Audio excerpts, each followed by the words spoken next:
that MBTA merch haul, Liam, of yours. Maybe you end up tweeting it out. If you do, people can really enjoy. Well, most of it, besides one problematic part of the poster, as you pointed out earlier. But that's not the point. The point is the aesthetics of the MBTA, especially back in the day. Even now, the look of it, like the posters, the little like toy cars you can get, that's also great. Those aesthetics.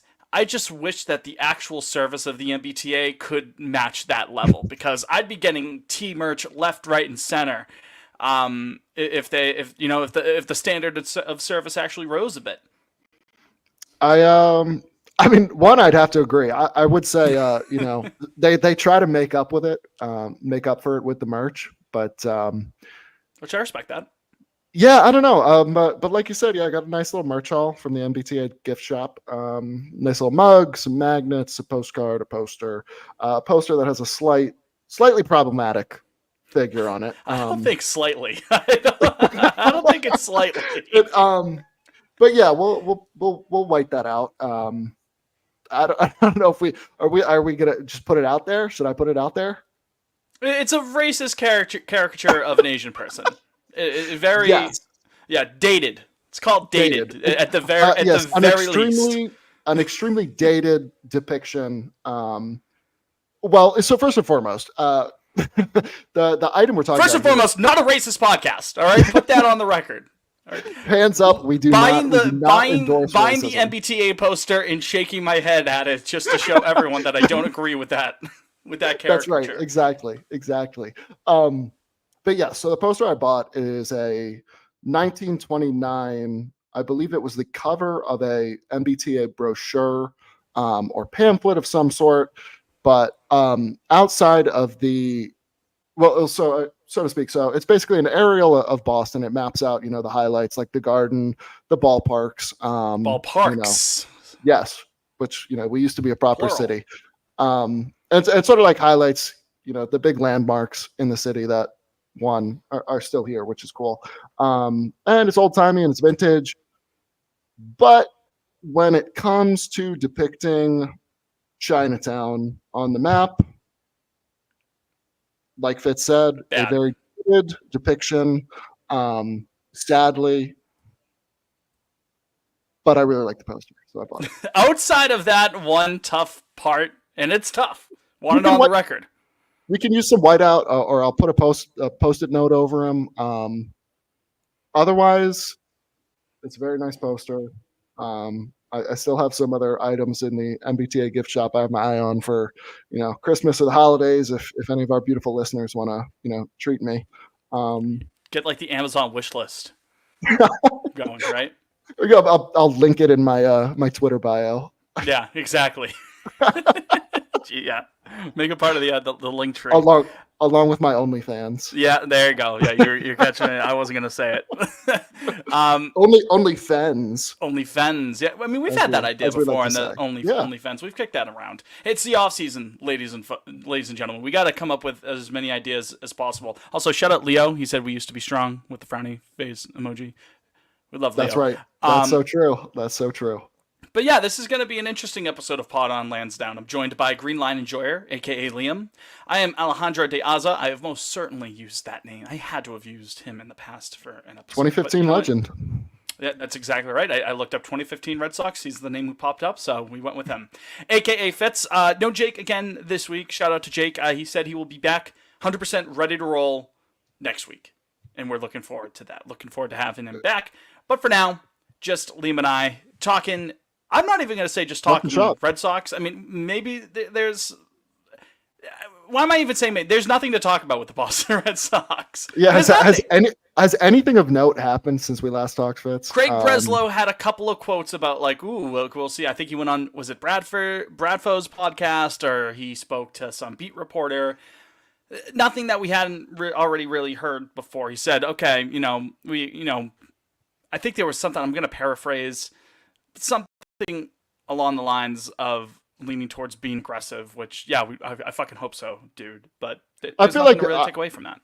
I feel like all the quotes I've seen so far, it's only been a week. Yeah. It's really kind of like, I feel we all are under the impression that, like, yes, this is the winter to add a significant piece or pieces, um, because I mean the picture has become clearer in terms of the roster for next year, the youth that's on the way, um, whether or not they follow through. I mean, I was thinking about it earlier today, because there was a report, and I think Gordo picked it up, and aggregated it, but it was essentially about the front office. Is There's a handful of people in the front office that really like Willie Adamas, and it's like, that's great. I like him too, but are we actually going to make any moves this winter?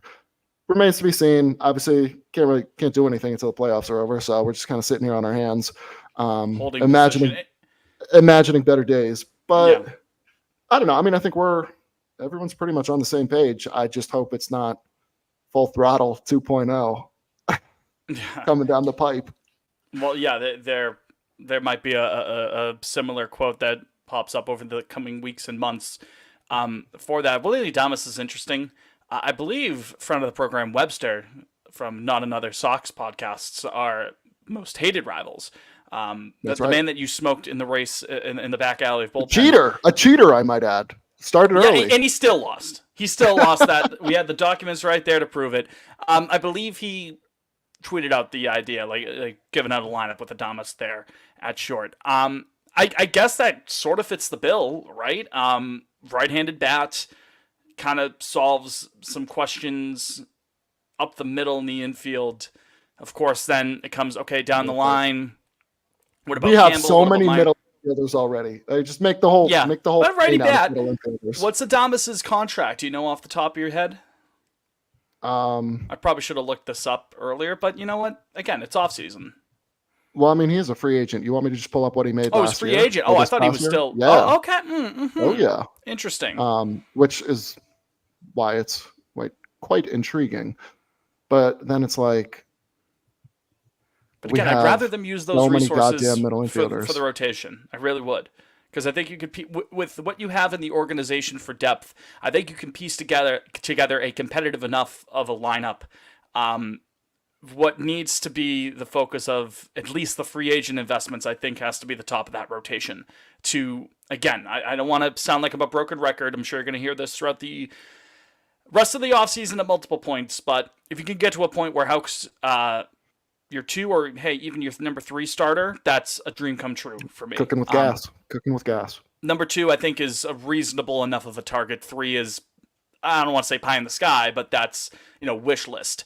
To raise the ceiling of this pitching staff. I think that's what the team desperately needs right now, first and foremost on the free agent market. Again, they're the Boston Red Sox. They can get anyone who they want, however many times over. They're in baseball. They're one of the most valuable teams in baseball. They don't need to be beholden to the luxury tax threshold, but we also know, the reality of what we've seen over the last couple of years. Leo says, well, Adamas is cool, but can they just get me a pitcher, please? Same idea. Have to Absolutely. agree. Have to agree. 100%. Exactly. So, But yeah, so Willie Adamas made 12 and a quarter last year. well, he's going to get certainly 25. he's up for an upgrade this winter. 20 something he's going to get. I mean, I'd imagine it's probably similar to Story, like 140, 150 range for 6 or 7 years. Because I mean, next year will be his age 29 season. He just turned 29 less than a month ago as we record this, September 9th. But yeah, the OPS plus 118, the OPS 794, 32 home runs, 112 RBIs, 21 stolen bases. Like 21 steals. I mean, the last couple of years combined, I don't even know if he hit 21. He has 51 no, career steals in 880 games over 7 years. 21 of this those year. 51 came this year. Caught 4 times. Yeah, fine enough. If you're getting that production up the middle at short, or fuck, even if you moved him over at second, which I don't know why you do that if you're gonna pay him. But yeah, you can absolutely do far worse than that. Because I don't even understand the whole idea to put him at second or third. And I saw people on the timeline today postulating, if that's the right word, about Is that putting. even a word? Postulating? Yeah, I believe so. Right. Let me pull this up. I Dictionary mean, on it's a fire Lansdowne. word if that's the case. I Postulate, yes, suggest or assume the existence, fact, or truth of hmm. something as a basis for reasoning, discussion, or belief. It's a verb. Um, Let me see the origin. Latin, Middle English, from the Latin word postulat, or which meant asked. So there you go.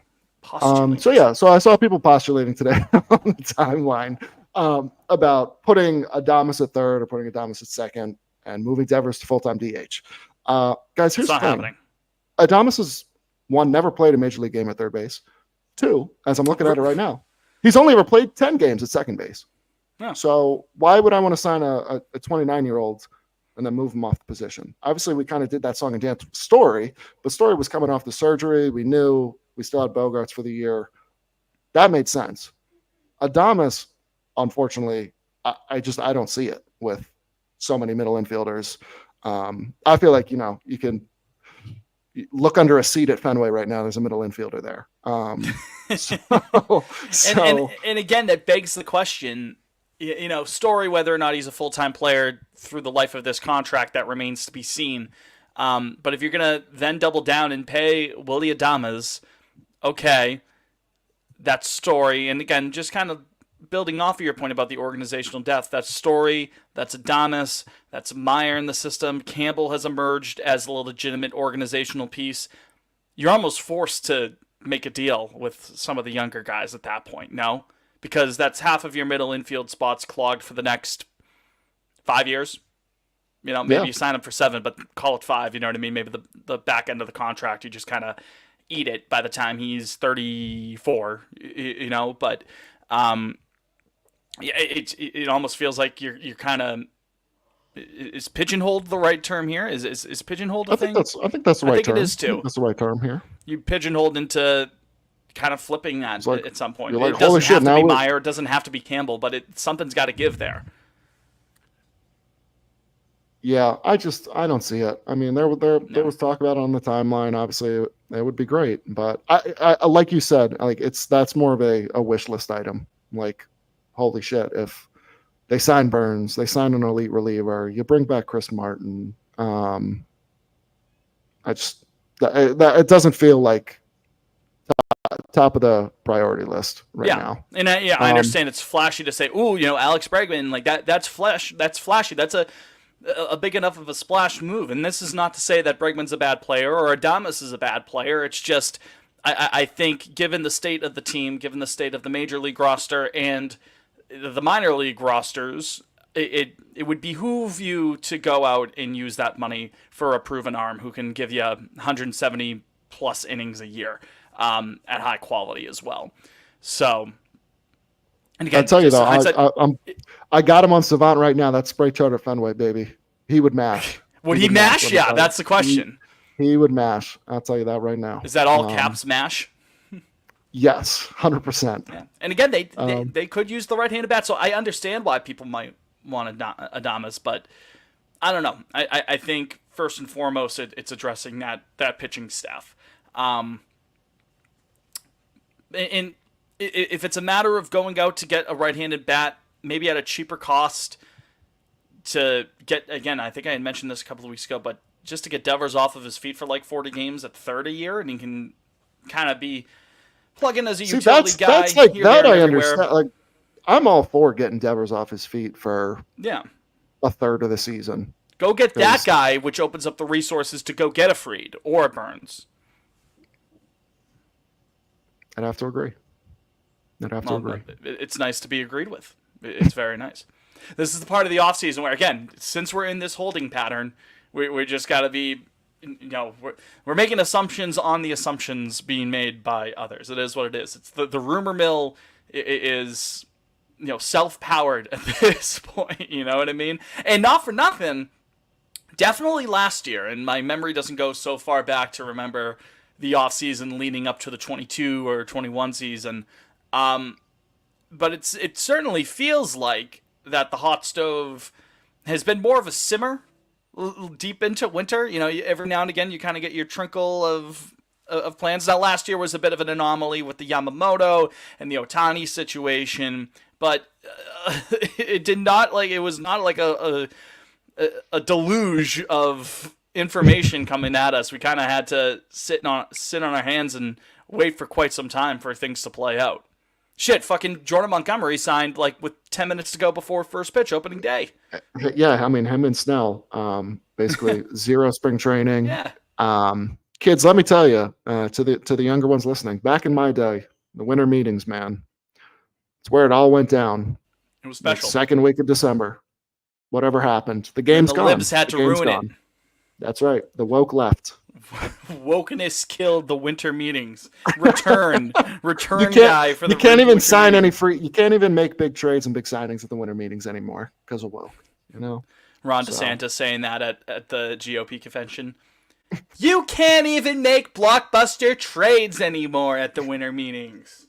That's I don't know how to do a Ron DeSantis. I know that it's Well, we can work on that. It's early. Yeah, It's early in the workshop off it. It season. is what it is. They're not all gonna be winners. You got 6 months. You got 6 months to work. yeah, right. On Yeah, we have a lot of time to kill until opening day 25. So we'll be that'll be like once we hit the 1 hour mark and the show really starts to fall off the rails. That's when we'll work on our GOP impressions outside of 45. But yeah. So those are sort of the Willie Adamas thoughts off the cuff there. I didn't even think we were going to be talking about Willie Adamas today. No, I mean we jumped right into it. Right? It's like, we're doing all right for ourselves right now. Yeah. Again, we're making it work. We're making it work. We're scraping the bottom of the barrel. There's nothing tangible to talk about here. And here you are still listening, and we really appreciate that. And we got a couple of people watching on YouTube right now. We really do appreciate all of that. Leo's live in the chat. Yes, Leo, yeah. Can you see the chat? Yeah, I can see it over here. Okay, all right. I didn't know if it was just me because I was starting to think. Do we want to take a quick break? Yeah, might as well. Let's take a quick break. We'll find a transition somehow. Yeah, well, I have one. I wanted to talk about something about baseball as a whole. We have already teased this before, leading into the offseason, so I think you'll be ready for this conversation. That's why I'm confident in breaking it out here, right now. But first, got to pay the bills. Ad time. 17:28. I should have waited 10 more seconds. Nah, it's all good. We definitely got to talk about the Roberts stuff at the end. Oh yeah, we can discuss that. well, this can kind of be about the playoffs as a whole. Yeah, we'll jump into some playoff stuff. Got to. All right, we're back. Pod on Lansdowne. No Jake this week. Jake's back next week, but Fitz and Liam here at your service. Talking ball, talking some Sox, talking baseball as a whole. Leo is spamming the chat right now, but that's okay. If you want to follow us on Twitter during the offseason, you most certainly are encouraged to do so. The show is at Pod on Lansdowne. I am at Fitzy Mopena. Liam is at Liam Fennessy _ Jake is at Jake Wallinger. And if you want to give us something to talk about during the offseason, please, I'm not literally on my hands and knees. I can't get on my hands and knees right now. Give me a second. Hold on. They just wouldn't be able to hear. We wouldn't be able to hear. Hold on. No, I can. You still got it? Can you still hear me? Yeah, I can still hear you. Literally on my hands and knees. Call into the voicemail line to give us something to talk about. Yeah. Oh my God. We should do a mailbag next week. Quite honestly. Yeah. Right. Or at least before the end of the playoffs, as like a welcome back, Jake. Primer. Mailbag episode. I like the sound of that. We've got a voicemail from all the way back in May. I had mentioned that I was going to save it the all-time Red Sox Ultimate Fantasy Team. That will be discussed during the offseason. Not right now, but it will be discussed. That has been sitting in the voicemail box since May 2nd, just to give you an idea. So we have things to talk about this year. But if you want to add to that voicemail box, you can call 617-420-2431. Again, that's 617-420-2431 to be featured on the show. Liam, it's October. That means playoff baseball. Sure is. So far, so good in terms of being exciting. This is what the game has needed. Some fun, some exciting games, some walk-offs, some drama, some stupid fucking controversy that wouldn't make anyone bat an eye if this was happening in early June. But since it's October, where do we go? Where do we start in the playoff conversation? I mean, I gotta say, like this divisional round has been a gift, quite honestly. I was not that I was super down because like the games were still good in the wild card round because I already got a bone to pick with the wild card round, as people know. Put it on ice, Um, sweet. That is and the fact that obviously the one game three we did get in the wild card round, incredible. But yeah, oh my goodness, Tigers pulling out a miracle of class A. Yeah, mm-hmm. that's right. Mm-hmm. Um, and yeah, I mean, like, did you see the clips today where Mets fans are hopping on the subway and With Grimace is Grimace, there? I was just like, oh, like obviously Citizens Bank Park is just amazing in October. the bank. Like I tweeted this. I don't know. I don't know. Once the divisional series were set, I was like, the NL bracket is far more compelling and sexy than the AL bracket, and that's mainly a product of my East Coast bias. Which hand up, you got me. Um, but no, I mean the obviously the Tigers Guardian series has been great. We'd love to see the Royals tying up the series Monday night. Um, I genuinely I have no complaints. It feels like every game has been compelling. There's been some storyline or main character of every game, and folks, it's just been good playoff baseball. I mean, I can't even like last year. I don't feel like we were getting any good games until the championship series. Um, I've got no recollection of the divisional or wild card rounds from last year, but I can tell you right now, I'm not going to forget these divisional games. I just remember the Because Dodgers getting washed, getting dog walked by Arizona. I do remember yes, that. where they got swept. Yeah. Um, but yeah, I'm loving it. What are your thoughts, Bets? Well, I'm just happy that one of those main characters, Dave Roberts, Red Sox legend, wasn't assassinated by Manny Machado. He was able to dodge a bullet there. Man, you just gotta look out It, for his safety. You know. and I know there's certainly ill will towards Manny Machado here in Red Sox Nation, for good reason. For good reason. Mm-hmm. But never in my days have I seen an act so malicious, um, so violent, so unbecoming of a player um, in this whole situation from Machado. I mean, I can't even words can't describe my disappointment, my disgust. I truly I've been watching the video all day today because they put it out on Twitter Monday night, and it shocks me. It shocks me every time I watch it. I just there's no place for that in our game, plain and simple. Yeah, And listen, we all have listen. Red Sox, Yankees, Cubs, Cardinals, Dodgers. Well, now Dodgers, Padres, but definitely Dodgers, Giants. We all have our rivalries. Some bad blood, but it all comes in good fun, right? You know what I mean? We can have Yankee fans on here on this podcast just shooting the shit. But in the end of the day, we're just baseball fans. And you know what, Liam? We're all humans at the end of the day. Okay? that's right. Manny We all have Machado feelings. bouncing that We all ball, wake up the same. Put the pants on one right? leg at a time every morning. Brush We're our all just teeth. trying to get by. We're all just trying to eat. Manny Machado bouncing that ball multiple times at 8 miles an hour in the general vicinity of Dodgers manager Dave Roberts. It's hard for me to be shocked nowadays, just because of the world, the day and age that we live in. The world we live in. That this society, we live in this We live society. in a society. You're always hearing this. Me seeing that, baffling, shocked. My mouth was It, it, ajar on the ground. it took my breath away. And then obviously, you saw Flaherty fired up, barking at Machado from the dugout right after. Teoscar, waving at Machado after the fact. Just truly disgusting and Ugly reckless. scenes. I can't. It just took my breath away watching it for the first time. I couldn't believe it. Uh, an act so bold and brazen like that. Yeah, we're genuinely we're lucky one that Roberts didn't get hurt. We're lucky no one else got hurt. Fans in the crowd. people sitting at Well, some home. fans in the crowds did get Um, hurt after because fans were fighting each other, but that's besides the well, point. yeah, that's par for the course.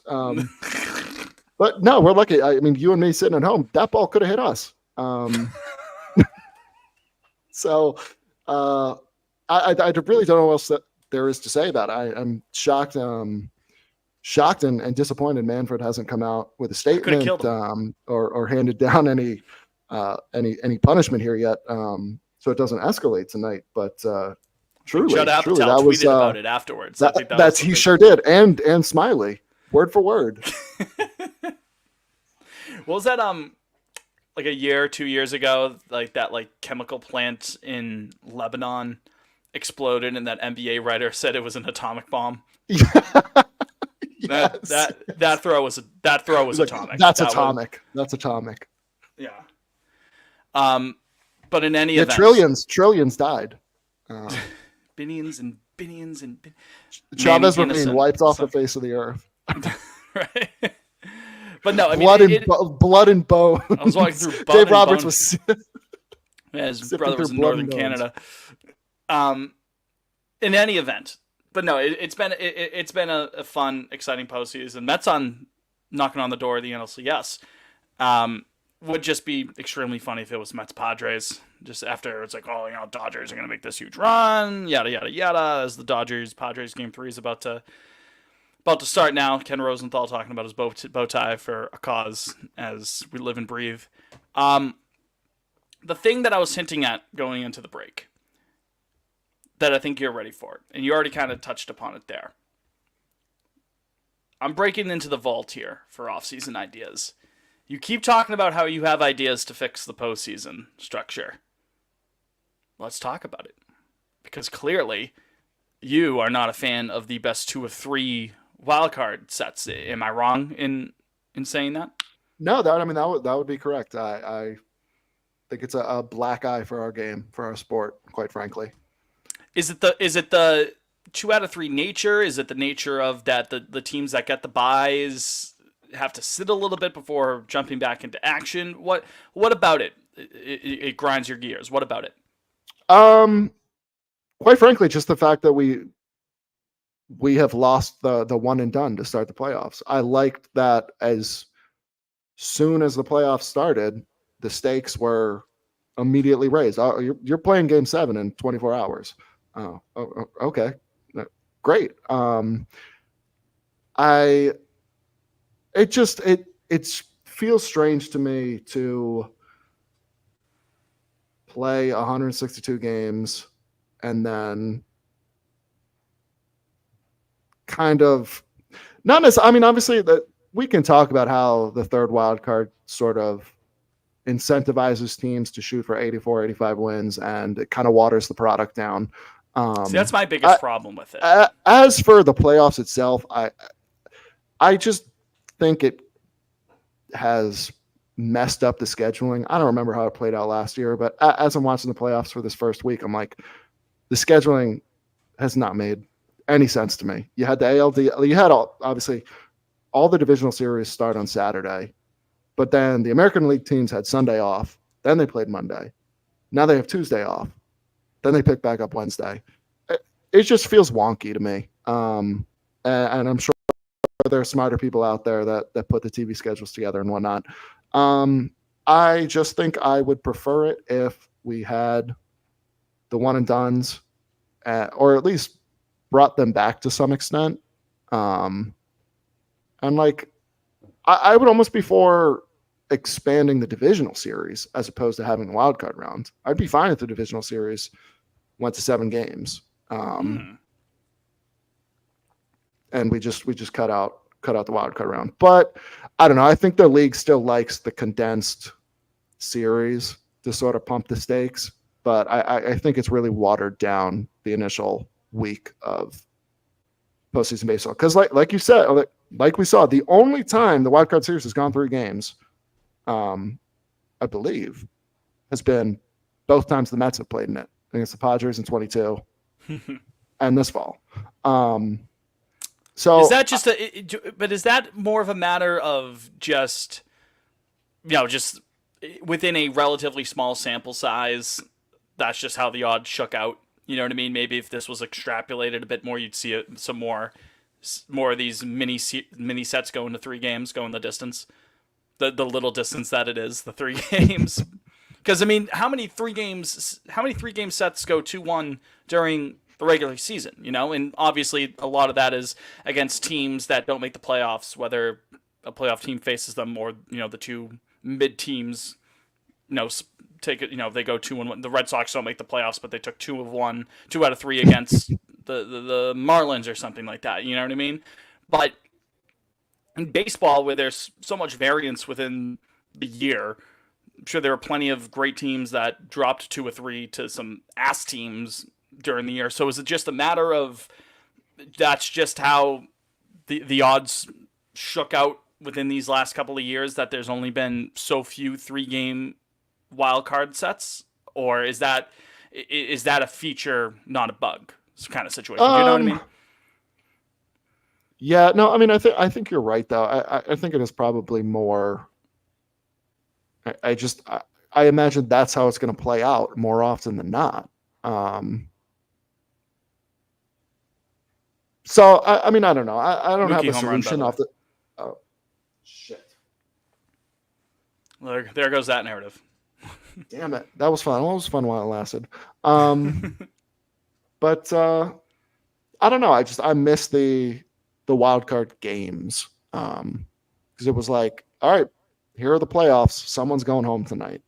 Shit, like we played 162 games. Here's your reward. You get a Yeah, one one game. game, and You get one that's game. like there's a part of me, I go back and forth on this. There's a part of me that's fine with that. Like, okay, say, not to give the Yankees any credit, but say the Yankees in 2018, you won 100 games. You won 100 games. And you lost your division by 8 games just because you went against a historically great team. Of course, I can't remember who that team was. Point is, but 100 games and it comes down to one single game. On one hand, it's like, oh well, win your division, tough shit. On the other hand, like 3 games, a 3 game series is still not a lot. You lose that first game, that's not a huge margin for error. Um, I go back and forth on that. I don't know. I I don't. think I mean, I think our good friend Matt Gross postulated in my in the replies postulating on Lansdowne. is, under a tweet of mine. I don't know, sometime last week during the wild card rounds, and he brought up a great point that you might see the 1 game wild card come back once they expand to 32 teams. Um, I don't exactly have it mapped out in my head or on paper in front of me, but I feel like that would work to some extent. Because I don't know, maybe you. No, I'm not looking at the bracket in front of me, but I think there is an avenue to bring the 1 game back to start the playoffs. If say you added 1 team to the American League, 1 team to the National League, and then say the bottom 2 wild cards or teams in the standings overall play that to start the playoffs. I don't know, but I thought it was an interesting idea because it does make a little bit of sense. You'd have to imagine if they're going to expand to 32 teams eventually, the playoffs will get bigger again at some point. So, Which not. I mean, I don't love that either. I wish we return to the 8-team playoff. It should be exclusive, man. We play 162 games. It should be hard to get in. I think 5 was perfect. I think 5 is the perfect set there. But even if it was okay, those if you're making it a bit exclusive with 5, even if you expand it to 32, to give those 2 teams that made it a break, like okay, it's a 3 game series all at the top wildcard teams' home park, but okay, these could be 2 damn good teams. You're raising the threshold to get into that 3 game series. I think that's fair. But I don't know. But again, as a viewer, like the Problem, game the seven problem, stakes right away is so exciting. yeah. As a total, um, like someone who like as long as my team's not in it, it's amazing. And obviously the one time we were in it, we won it. So I'm like, oh, I love the wild card game. Well, it was Um, horrifying going but into it. It was oh, absolutely 100%. horrifying. But one of the, I mean, probably the It should best be horrifying. atmosphere at Fenway I've ever been a part of, outside of Game 3 of the ALCS later that October. So I don't know. I mean, obviously there are pros and cons to both formats. I just think the problem is like the genie's out of the bottle with the 3-game wild card, and it's not going back in. They're not turning down that broadcast revenue from extra playoff games. Yeah, and the And genie's not going to go. as much as I hate the ESPN broadcasts, ESPN's not giving that up. Yeah, and the genie's not going to go back in the bottle in terms of contracting how many teams make it into the playoffs. Right. And it's just we're So cooked. we could talk about it until we're blue in the face of what they should be doing, but it's gonna, at the very least, it's gonna stay at 6 teams, and the pair of wild card series is in both the junior and senior circuits. So, this is if we were baseball czars for a day. What changes we'd make? Baseball dictators. Day one. What if it was you kept it at? But again, I guess my big issue is you're right. I want it to be exclusive because 84 win teams for the most part probably shouldn't be making it into the playoffs. Although I mean, some Diamondbacks last year, Phillies in 22. To their credit, they made runs. So there's something to be said about that. There's something to be said about the beauty of a Cinderella team. Like shit, if the Tigers make a huge run this year, like that's a great story. I don't know how good it is for the sport as a whole if that's happening every single year. I could see both like, hey, any team, as long as they get in, they have a shot. That's something great to be said about it. But on the other hand, if the 1 and 2 seeds consistently get bounced, it's like, okay, well, at some point, like these top teams should be contending, right? Then if those teams keep getting bounced early, then what's the point of getting the bye? What's the point of having a week off? Yeah. I don't know. I think having this conversation is good. I think it's fun. I think it's interesting. I think it's insightful. But this is still in its infancy. This is only the 3rd season of this expanded format. So yeah, I mean, I look at it this way too. Like when they introduced the 1-game wild card, it was 2012. We didn't get a truly great wild card game until the 3rd year, and it was the Royals A's wild card game. That was the first like truly okay, all right, like holy shit, like this is amazing when the teams go back and forth for 9 innings plus. So I don't know, maybe it will grow on me. Remains to be seen. Yeah, obviously the Red Sox have not taken part, so as an observer, that's all I can give you. I can't say I've experienced it. as a nutisser. Yeah, but I don't know. I mean, if we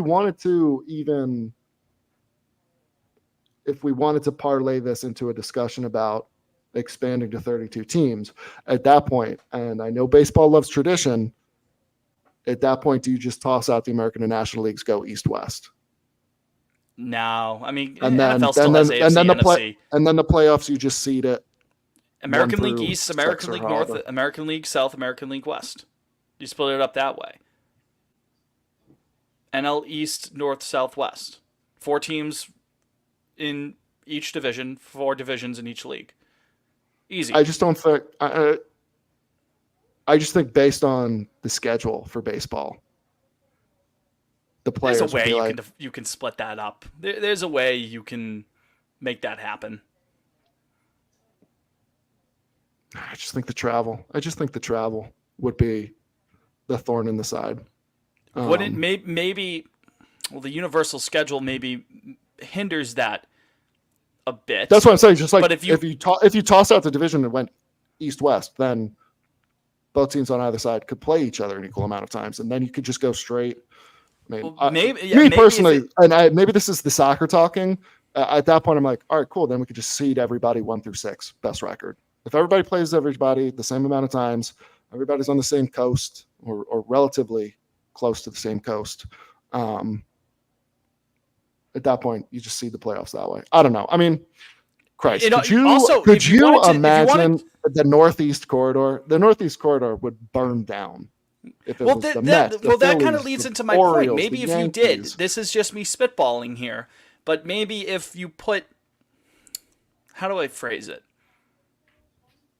Still a universal schedule, because it's smaller divisions. You inherently have, call it, how many times do we play the AL East teams now? It's It's like two 14. series each, so that's like 12 times a year.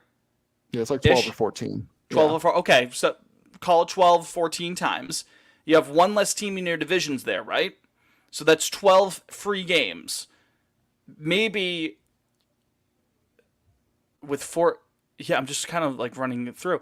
Maybe those 12 games are allocated to the Eastern Division team in the NL, like the your partner in the other league, right? So teams in the AL West would play teams in the NL West like an additional time. Do you know what I mean? Almost like, Okay. okay, right? Yeah.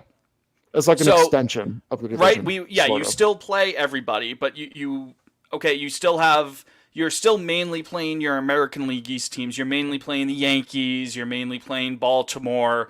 Rays get kicked down to the south. Fuck that. We'll keep Toronto, or Toronto goes to the north or something. No, Toronto's pretty far east, even in Canadian terms. Or I Yeah, I'd guess have it to depends on imagine what it. those two expansion teams are. You know what I mean? Yeah, which also throws a wrench into it. Point is, whatever it is, right?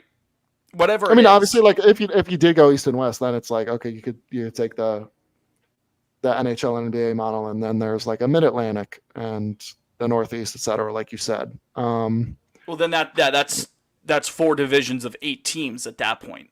Um, which is, this is kind of an idea with that. It's more interleague play.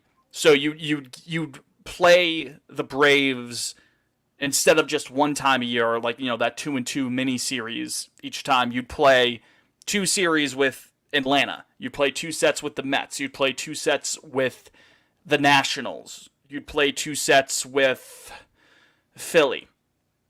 Did I ever say Philly? No, no, you got it. Okay, fair enough. Okay, I thought I already said that.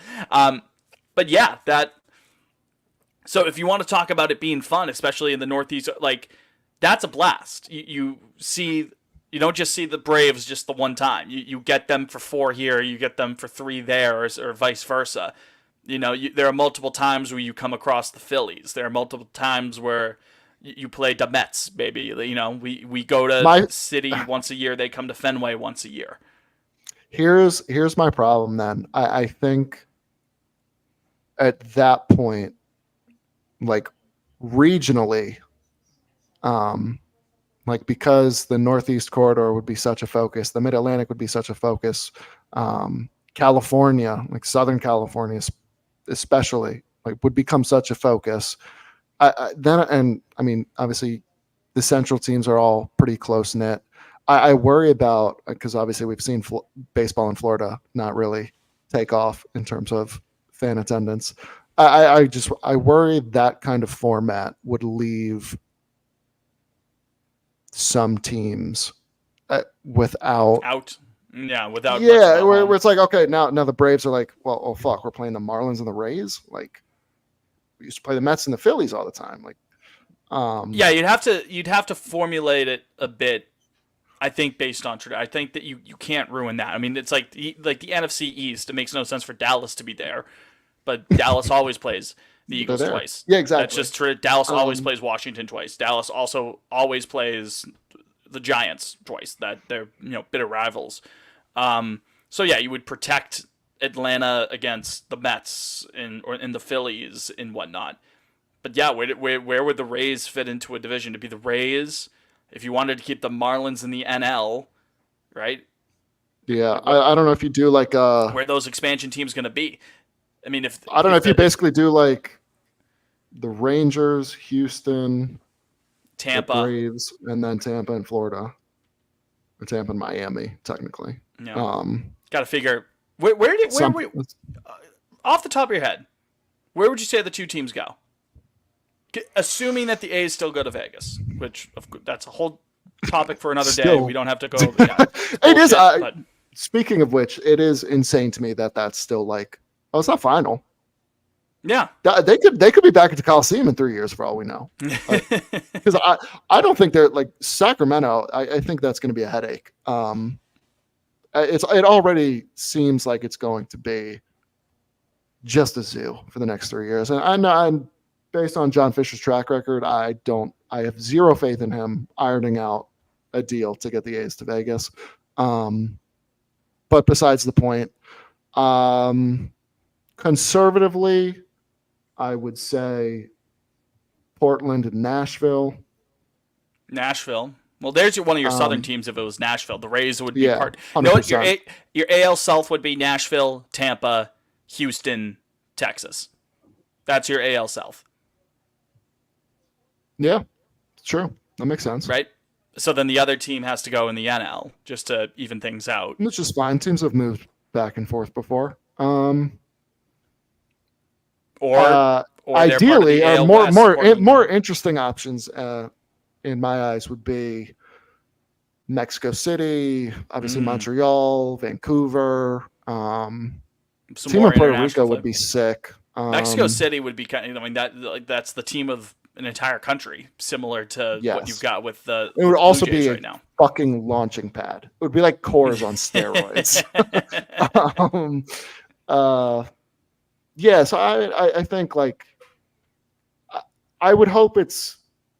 I feel like Nashville is pretty much kind of set in stone. Yeah, I mean think like that city. I think Charlotte is on the might way get a up. look. Charlotte might get a look too.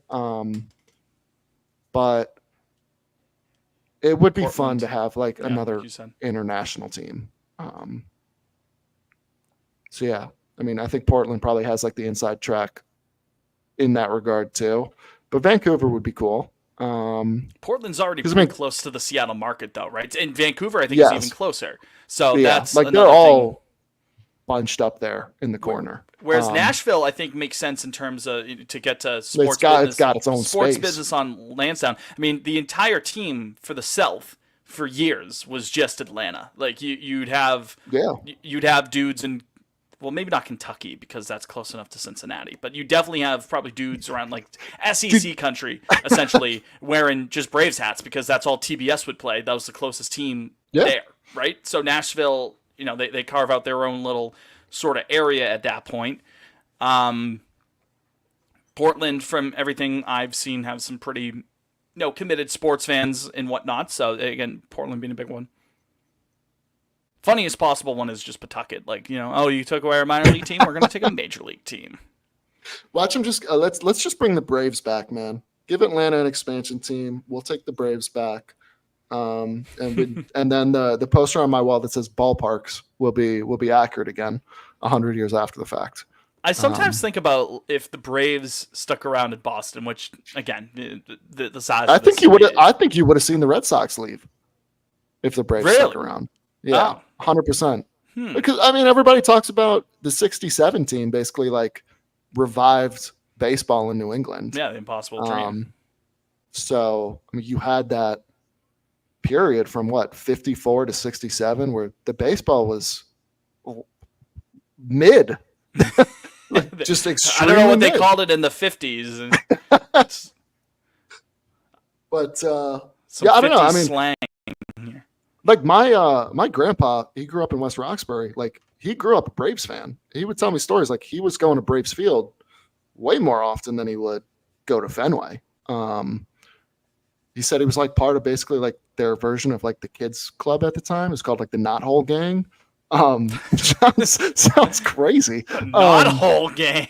Knot Hole Gang, man. I looked it up one time. I forget. It's escaping me right now. But That's what gotta the be meaning behind racist. that was. There ain't no. It sounds very off color. Yeah, the Winter Hill Gang. But yeah, no, I've always thought of that because I mean, then I think about obviously Bill Russell and his relationship with the city. Mm-hmm. Imagine Hank Aaron Oh, Jesus. playing in Boston. Oh, God. not to obviously like we don't have to dive into that narrative, but I just think like I don't know. I mean, obviously that would have been a major talking point if the Braves had stuck around. Like Hank Aaron came up the very next year after they left. Yeah. Um, so yeah, I don't know. I just don't know. It's fun to think about. I Right. like the Like my dad said Nickerson the other still day, is has. like, "Oh, I was always going to be a Red Sox fan." And I'm like, I'm not saying you wouldn't, pops, but like, what if? I mean, if it was both, like, say the Red Sox stuck around and the Braves were there. There's an alternate universe where this is pot on Com Ave. You know what I mean? Like Yeah. this is. Yeah, I Um, don't. Yeah, it's just it's no, interesting. because Interesting to think about. I think about like my grandpa. He was born in 32 or 33. The Braves left after 53, so it's like, all right, he's 21. His baseball team just left town. Um, could you? I can't even imagine because like that. I feel like 18 to 21 is such a. I feel like I'm dating myself. I sound like an unk right now. Like 18 to 21 is like you're locked into every pitch. I obviously like we're in the real world now. There are responsibilities, but that time period between like 15, 18, 21, like that's your life if Yeah. you're a huge sports fan.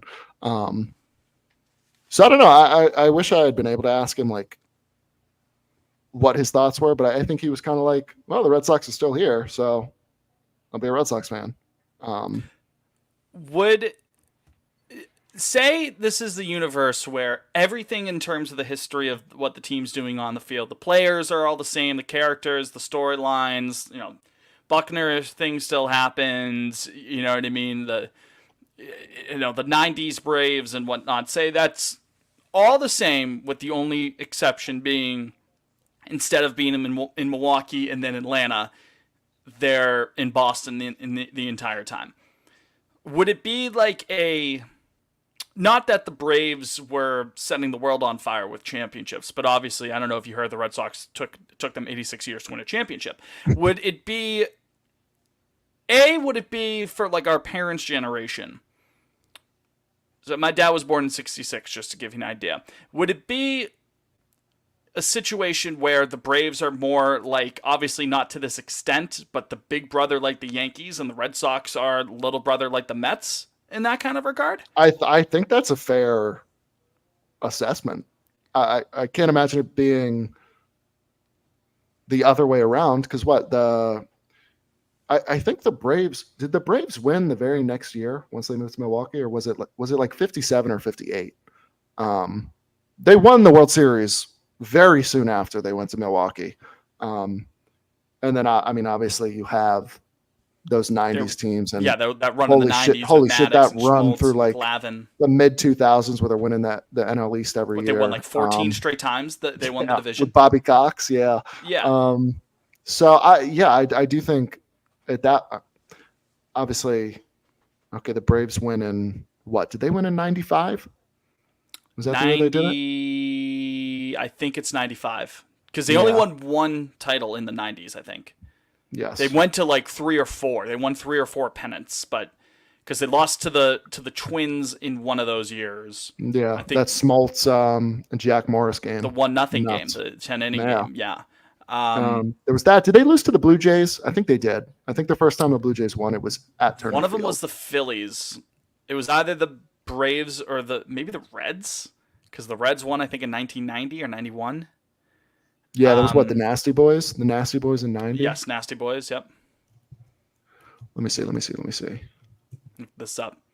Again, my dad's a fucking freak too. I think he could literally go back and tell you the winner and loser of every World Series.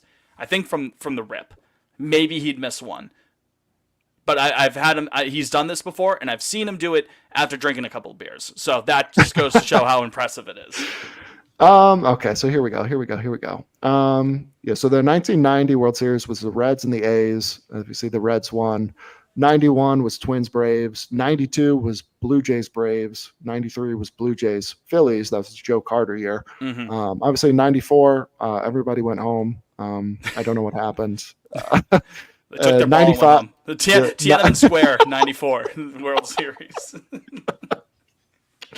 um, 95 was Braves over Cleveland. 96 was Yankees over the Braves. 97 was Marlins over Cleveland. And then you had the Braves lose again in 99 to the Yankees. So they went to 1, 2, 3, 4, 5 in the 90s, and you came home with one. That that hurts. That stings. So that's interesting. So in our upper, I mean, obviously, I got my. I mean, it's a one team, pretty direct line to get it from my dad, the fandom. But how would his? I mean, if he had stayed a Red Sox fan, I'm pretty sure he would have pounded it into my head, like he would have detested the Braves and been like, "No, like you're sticking through this." Would I be like, "No, Dad, like this is my life. This isn't a phase. This is who I am. I'm a Braves fan." What would happen? I'm curious. I think it's a fun conversation to think about. I would like to think of me being man enough to stick around and be able to enjoy 04, 07, 13, 18. I don't know. I don't know if 6-year-old me would have diverted into two roads diverged in a beer soaked path in Boston, Mass. Right? I mean God, it's folks, it's hard to say. This is a great conversation point that we just came up with on a whim. It doesn't get hairy until you get to the 90s. Like I feel like a large portion of Red Sox fans will be like, "I'm tired of this shit. The Braves are a wagon. I'm jumping across the street." See, no, I feel like I feel like at that point, like it's too late for like our parents to jump. Oh, 100%. Yeah, I think Way like younger fans after 86 and then the Braves going to run in the 90s, you're like, "All right, fuck this. I'm a Braves fan now." Like at least for younger fans. Because really, outside of like the Braves moved to Milwaukee, they win. There's a world where Jared Carabas is the resident Braves fan. What's up, and welcome back to the Tomahawk Podcast, episode 295, presented by Underdog.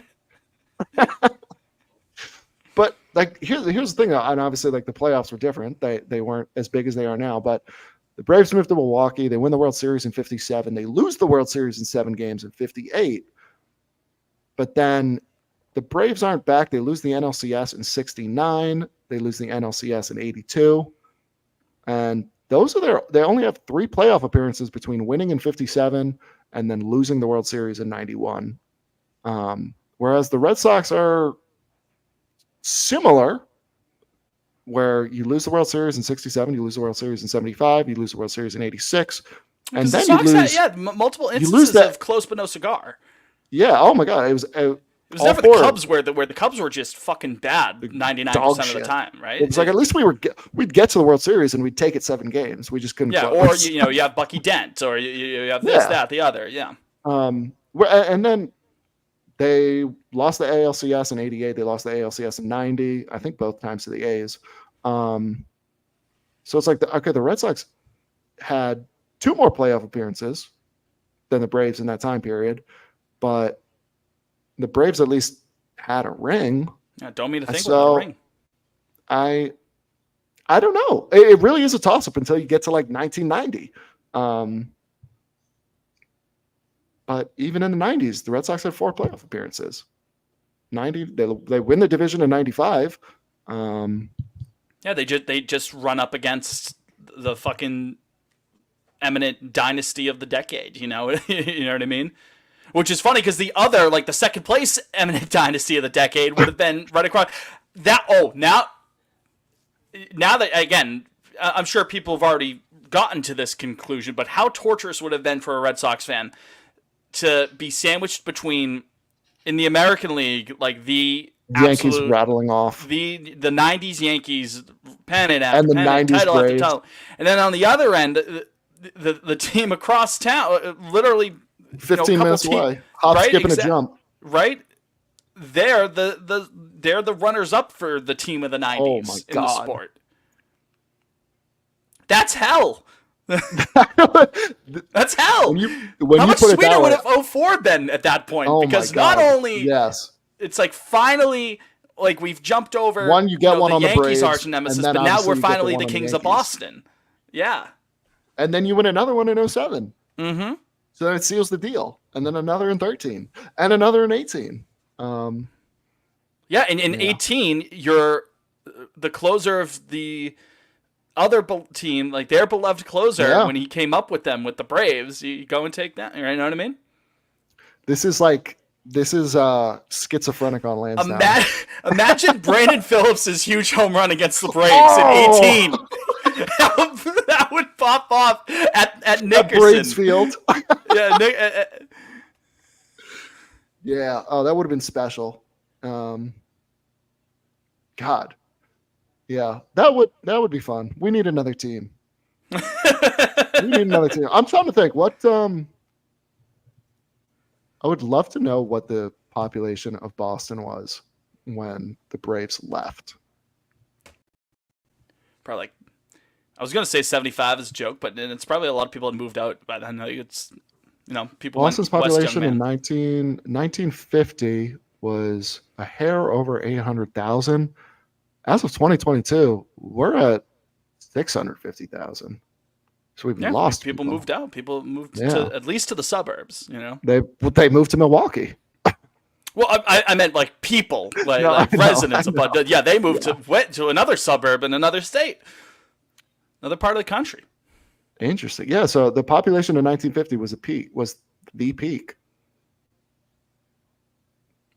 Interesting.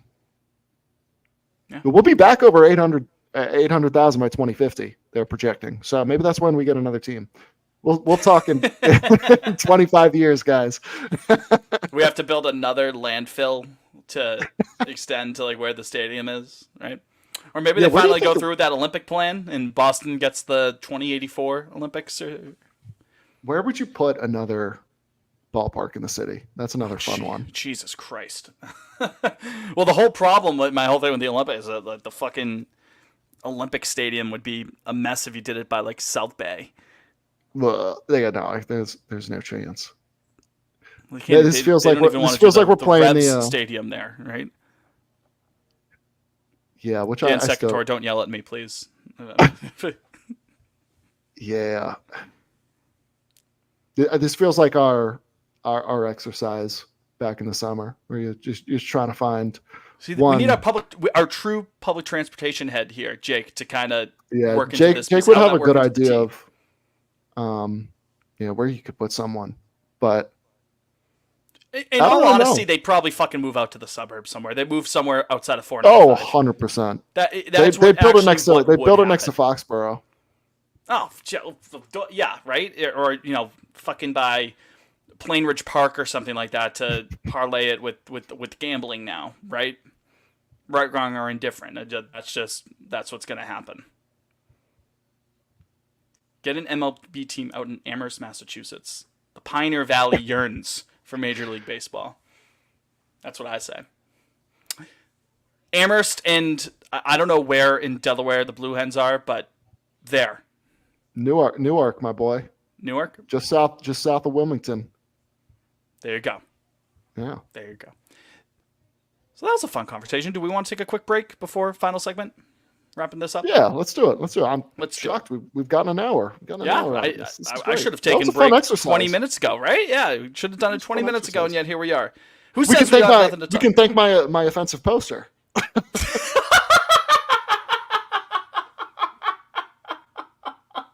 Not laughing at it being racist. It just that came full circle. There you go. It sure did. Thanks to the Racism bad. NBCA. Look, I'm looking right into the camera. First and Racism, foremost. First and racism is foremost. bad. No good racism. We'll be right back after this.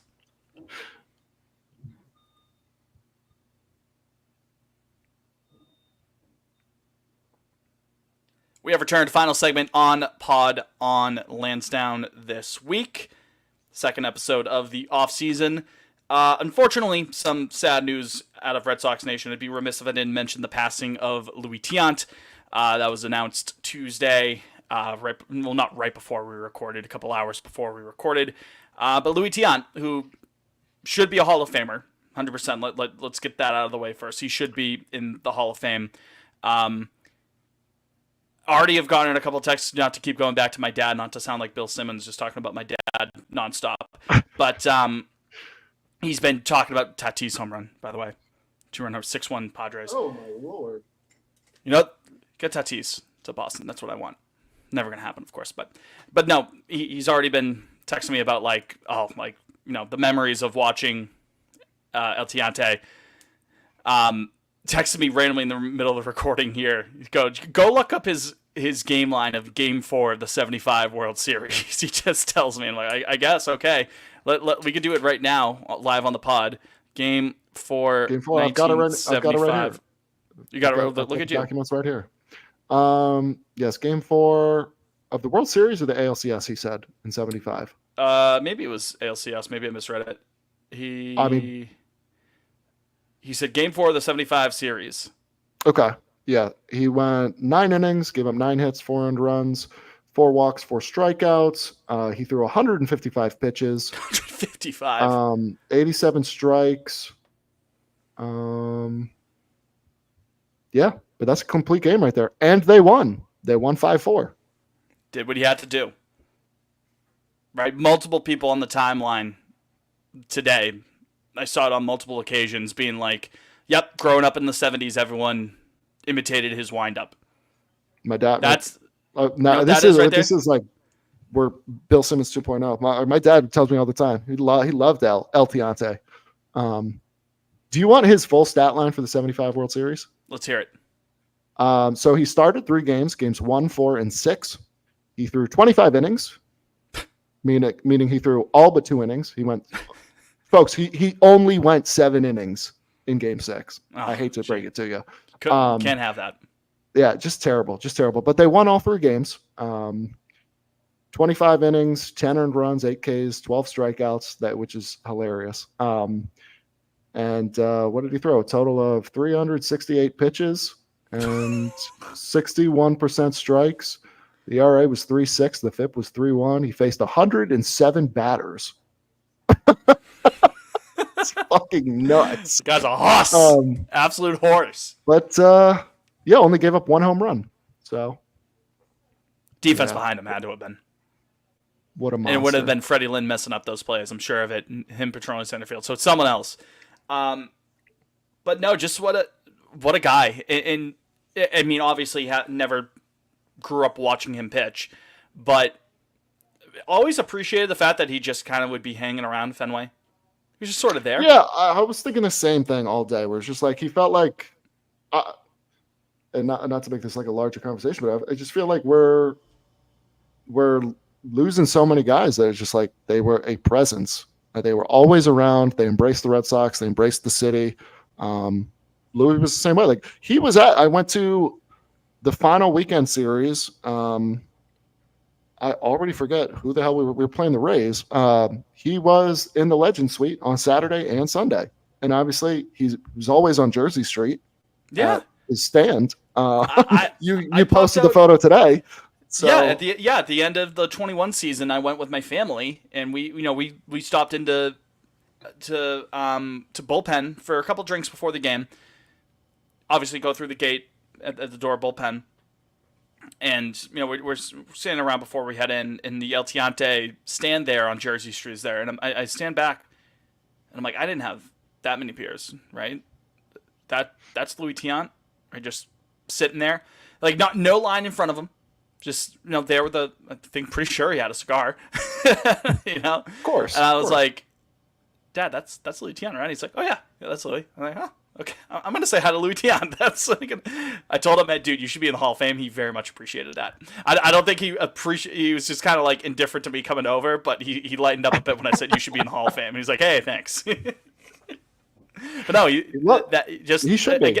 You talk about guys like who were a presence, and yeah, obviously, unfortunately, the course of life that happens. You just hope for future generations that there will be other guys like that, guys that we grew up watching, guys that we could be talking about right now, who knows down the line, who do become a part of that presence down the line for the Red Sox. So your kids, my kids down the line, you can look at them and say, hey, that's fucking Johnny Gomes. He had a massive home run in St. Louis in the 2013 World Series just when the team really needed it. Um, to be saying one day, hey, that's Christian Campbell. He had 4 consecutive cycles in the 2029 World Series to beat um, the Nashville guitarists or whatever their team name, right? You know what I mean? So, The but in all Orlando seriousness, Dreamers. yeah, hopefully that presence can be carried on down the line by future players after the president being set by guys like Louis Tiant. Yeah, Um, I mean, I feel like Louis was just like guys like Jim Rice, Dwight Evans, obviously Freddie Lynn's always around. Like those guys, they're always at spring training. Then mhm. they're always around the ballpark all season. Like whether or not they live in the area, Eck. felt like they were yeah, exactly, like felt like they're at the ballpark every other weekend or at least like once a month. Um, so yeah, I mean it's just another team legend, man. We're losing recipes. Remy, We're Larry, losing. Blake, Louis. Yeah. It makes me feel old. Um, Yeah. but do you? Not a clean transition whatsoever. Do you want to hear Louis' line in Boston, like his career averages or season averages? They're Sure. absolutely insane. Um, so 71 to 78, he won 122 games, lost 81. He started 238 games, appeared in 274. He had 113 complete games through nearly 1,800 innings. The ERA plus was 118. He faced almost 7,300 batters. Jesus. And over the course Um, of like over the seven course, years. uh, yeah, 71 to 78. So, yeah, for 8 seasons. And his per 162 games, his record was 16-11. He started 32 games. He threw 236 innings. Jesus. And that's all she wrote. I That's think a pitcher that's would what. literally get spontaneously combust upon finishing 236 innings in a season. I think they would just combust. Let me look at the leaderboards this year. Is anybody even close Wheeler to might be at like 236? 210, but Pitching, Wheeler's almost pitching. like a modern anomaly at this point. Wheeler just has a ton of volume. Come on, baby, work with me. Um, We're going to be doing, Postseason Fitz regular. Jr. and Jesus Liam Jr. are going to Christ. be doing Pot on Lansdowne Jr. in 50 years and looking at guys like, dude, Tanner Houck threw 172 There's not innings in even gonna. There's not even 2024. gonna start. There's not even gonna be starting pitchers by then. Everyone's throwing like 3 innings, then the next guy comes in. 3 innings, the next guy. 172, dude. Um, but so your league leader this year was Logan Gilbert with 208 and 2/3 innings. Okay. There were Is only Wheeler up four. there? There were only 4 starters who went 200 innings. Wheeler went exactly 200, Okay. and then Logan Webb went 204 and 2/3, and Seth Lugo went 206 2/3. I hand up, guys. I gotta. I feel like I gotta get this off my chest. I hated the idea of signing Seth Lugo last year, and man, I wish I could take it back. Yeah, he had a lot of innings, but having followed people in fantasy circles, it's one of those kind of situations that maybe I don't know how they ended up. If you could look up Lugo's FIP, that would be that would Yeah, let help me in this pull it up point. But because it's his ERA ended at exactly 3. okay. Um, and the FIP was 3.2. Well, 3 1/4. Well, so So not as bad as I had thought, but the word on him was that he was overperforming a bit. But there are guys who can get away with doing that. You know what I mean? Just based on their approach, and if he's also given that volume, then hey, like more power to him. never in my mind would I have expected him to start 33 games, go 206 innings. He faced a league high 836 batters, and the ERA plus was 141. Like never He's a great guy. Good at for him. age 34, man. Good for you, dude. I tip my cap because I didn't see it coming. So yeah, I'll eat that one. What were the Royals cooking last winter? A playoff team, clearly. The question has been answered. Yeah, the question has been answered.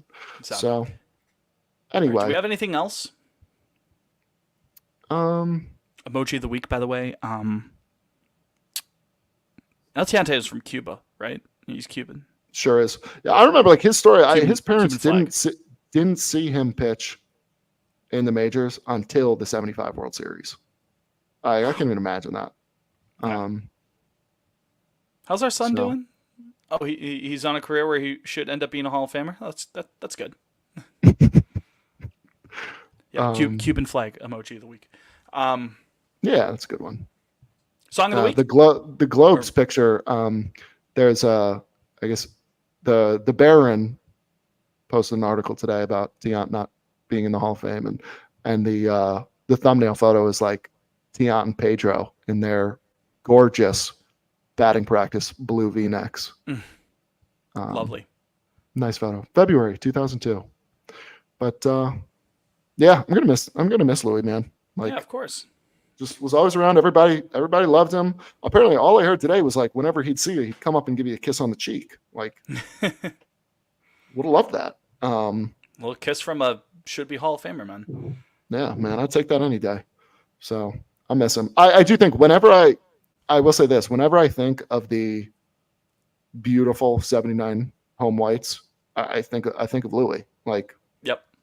Like instantly. Like nobody else comes to mind. I was like Fisk and the home run and Freddie Lynn and Jim Rice that year. But no, like the guy I always come back to when I think of the '79 Sox is Louis. So yeah, Yeah. it's gonna suck. It's gonna suck next year too when we do honor the 50th year of the '75 team, and he won't be around. So They'll do something nice for him. that'll stink. Oh, 100%. Yeah. They're always good with the Ceremonies. Yeah. Which, by the way, not every team is. The Florida Panthers' banner Oh, you ceremony and Jake were saying that. We were texting back and forth. Was it really that bad? Sucked. All it was, they come out, they skate a bit to some really it sounds like menu music for like NHL hits 2002 on your fucking GameCube. So they skate around a little bit. They stop on the blue line. Captain comes out with the cup, lays it there, maybe like lifts it up once. Crowd was completely dead. You would have thought that you were at the fucking Naturally. DMV, all looking on their phones. Like no, like go crazy. You just won your first championship in franchise history. So lifts it. Okay, goes over. Banner raises up. Another like just corny, generic, orchestra instrumental. They randomly played a wildcat like while it was being lifted up. That was corny as hell. And then that was it. It was like 3 minutes in and out. We used to have like Dick Flavin read poetry about our championships. Our resident poet laureate. Yeah, we had 2001: A Space Odyssey music like dropping like all the banners from the monster before the new one unfurled out onto the entire monster. We completely washed the Florida Panthers. Yeah, I hockey in Florida, baseball in Florida. I mean, obviously, collegiate high school baseball in Florida. That's great. Professional baseball in Florida, man, and professional hockey in Florida. Doesn't make sense to me. Good for the Lightning, though. I feel like the Lightning fan base, like, hey, man. Teoscar Grand real. Slam. Yeah, I was distracted as you were telling that story. Damn. 6'5", top 3, folks. We got Baseball, we got a ball game. The baseball's baseballing, man. I love it. Teoscar said game on. Yeah. Song of the week. Oh, you go first. I got to pull mine up. Did you have one up? Did you have one ready? Buddy. I don't know if you had heard. I've been very good to sit on this for over an hour and 15 minutes. This British band, I don't know if you heard them, they're called Coldplay. They released their 10th studio album on Friday entitled Moon Music. And it's actually, I went in, not a lot of expectations for it. I was like, this is going to be another like Music of the Spheres. It's going to be, a handful of good tracks, but ultimately forgettable. Definitely better than Music of the Spheres, folks, first of all. I know people were waiting on bated breath for me to confirm if it was better than Music of the Spheres or not. It is better than Music of the Spheres. Okay, it's actually a pretty solid album. Not perfect, but it definitely a very solid album. I was going to pick the song Good Feelings off of it. A chunky and funky song. Nile Rodgers produced it from Chic. I'll freak out frame. Like real 70s funk legend Nile Rodgers. He produced that track. So and it's a great fun song. They released a deluxe edition of the album over the weekend, and there is a song on there entitled Man in the Moon. One of the best songs they've made in the last decade or so. Honestly, I will go as far to say Oh, that.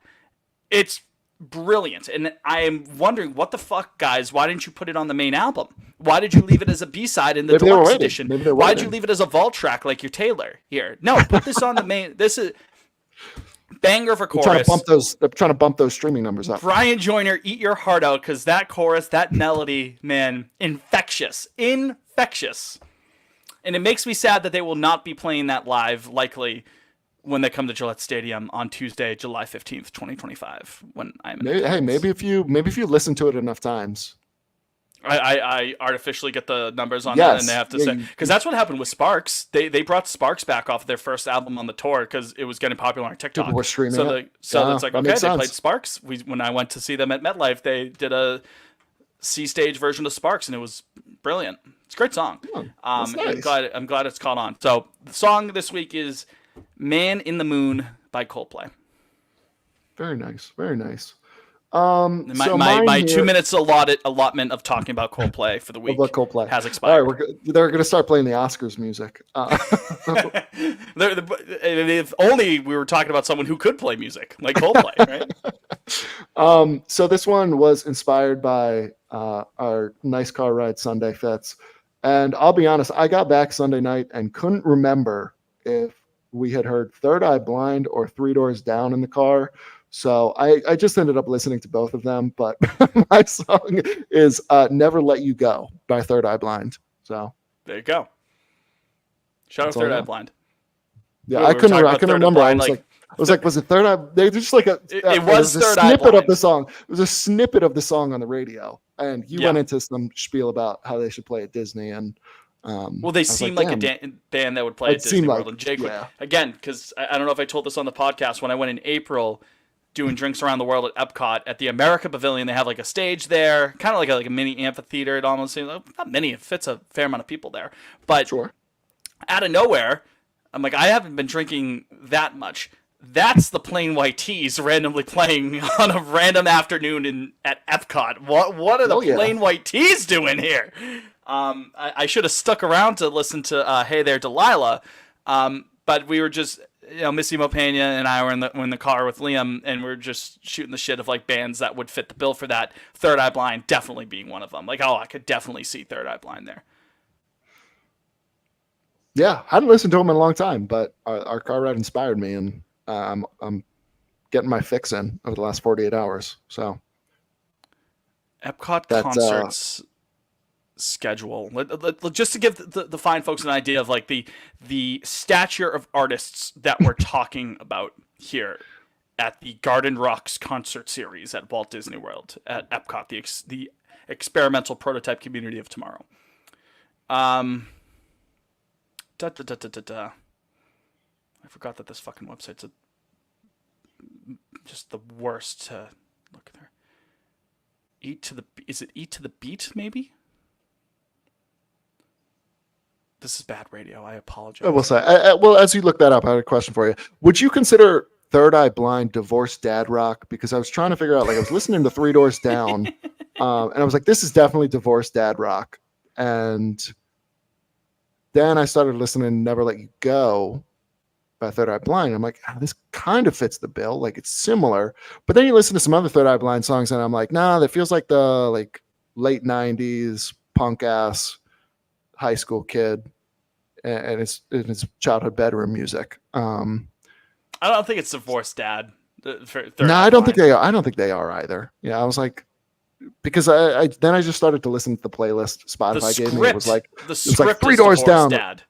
If you remember No, the script. not the script. What is that? The Man Who on Can't the Be Corn Moved? Are Court? you kidding me? That's Oh, wicked. That's not divorced dad rock. It absolutely It's a is. beautiful melody. It's a beautiful. It's a great I'm song. thinking like, Love My Irish Kings. That first album um, was fine. I thought it was all right. Same with the second album. I think of. I mean, obviously, I feel like Nickelback. If we were putting on a divorced dad rock festival, Nickelback would be the headliner. Hinder Nickelback would is be not there. Divorced Dad. What are you talking about? I have the Epcot schedule here. First Let's one hear that it. you would know. These guys are definitely Divorced Dad rock. The Fray. No, you can't. We have a We were fundamental difference of no. what this The band. Fray is Brooke- not divorced dad Arc- rock. I was listening to the Fray in middle school. Like, I don't think divorced dads. It could be a Venn diagram. It could be in moody middle 2008. schooler and divorced dad. It does. It's not mutually exclusive. Nah, that's more like that. We have a that's like- fundamental that's like- disagreement on what divorced dad rock is. I think. We're gonna have to iron this out. We'll get Jake on. We'll get Jake on next week to be the arbiter here. Just to give you an Yes, idea exactly. of, so I got the schedules here. These shows have already happened, so don't go booking a Disney trip based off of these. Like I mentioned, the Fray, Sugar Ray, Mark McGrath making it. love some Sugar Ray. Hoobastank, Yeah. Yellow Card, to be drunk at Epcot singing Ocean Avenue in front of a bunch of that song is 7-year-olds. so good. It's so good. Timeless. Tiffany, I think we're alone now. Oh, Who else? All right, that's all for September. Some of the names I don't recognize. this is what'll get me to go Aloe back to Black, Disney. Oh my god.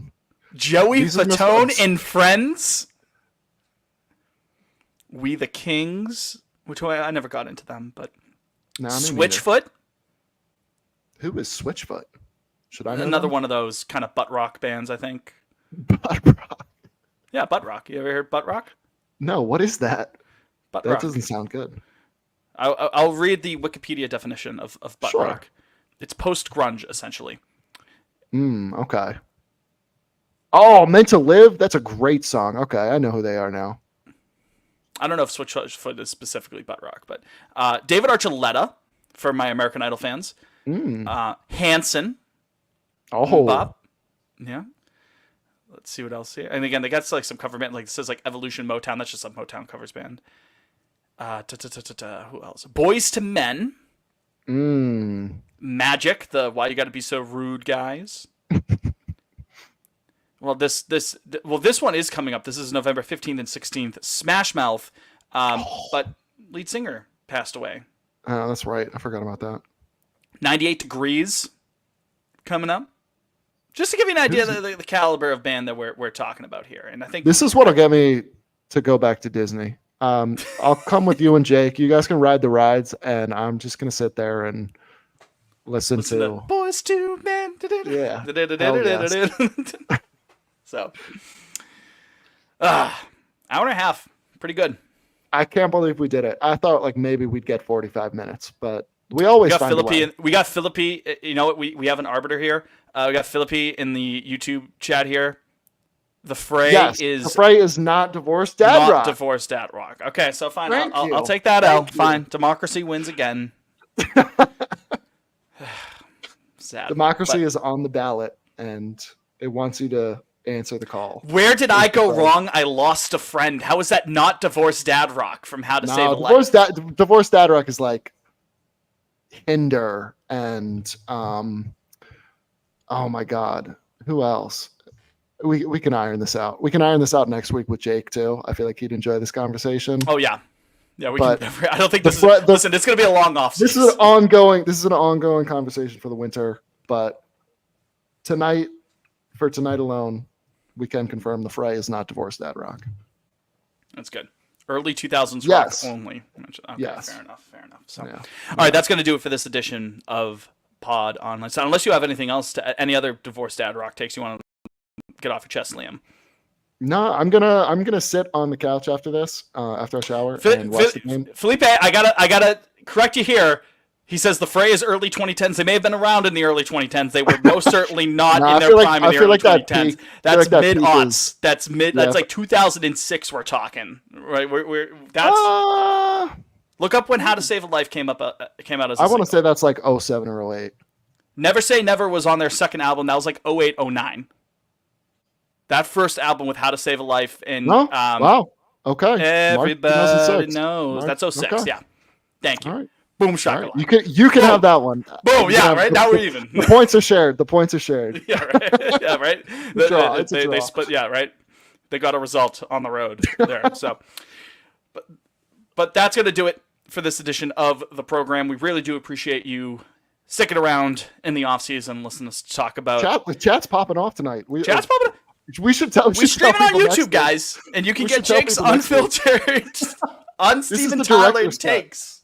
This is the director's cut, right? So yeah, this is for Jake, for Liam. I'm Fitz. You're you. We will talk to you next week. Go Sox. Rest in peace, Louis Tiant. And obey your mother.